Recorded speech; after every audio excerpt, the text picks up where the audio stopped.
இந்த இயக்கம் வெற்றி பெற வேண்டும் என்றால், மீண்டும் அம்மாவுடைய ஆட்சி எடப்பாடி தலைவர் அமைய வேண்டும் என்றால், இங்கே வருகை தந்திருக்கின்ற வார்டு பூத் கமிட்டியோட பொறுப்பாளர்கள் உங்கள் கையில் தான்.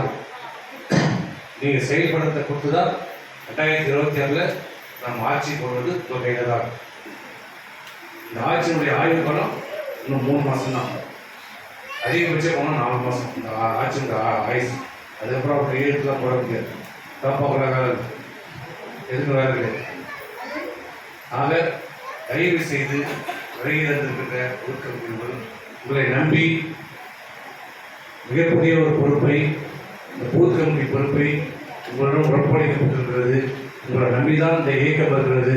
உங்களை நம்பிதான் இந்த நாடு இருக்கிறது. இந்த நாடு காப்பாற்றப்பட வேண்டும். இந்த திமுக அரசு ஒரு அராஜக அரசு, குடும்ப அரசு. ஒரு குடும்பம் வாழ்வதற்காக இன்னைக்கு ஆட்சி நடத்தி கொடுத்தாங்க. யாருக்காக ஒரே குடும்பம் வாழ்வதற்காக இன்னைக்கு ஒரே எடுத்து ஆட்சி நடத்தி இப்போ சொல்லுவான், அதை தரேன் இதை தரேன். 3 மாசம் ஆட்சி போய் ஓட்டு போடணும்ல, இதை தரேன் அதை தரேன், எல்லாரும் 1000 ரூபாய் தரேன், எல்லாரும் லேப்டாப் தரேன், எல்லாம் சொல்லுவாங்க. இனிமேல் எல்லாம் சொல்லுவார். இந்த 4 வருஷம் எங்க போயிட்டாரு, எங்க போனாரு?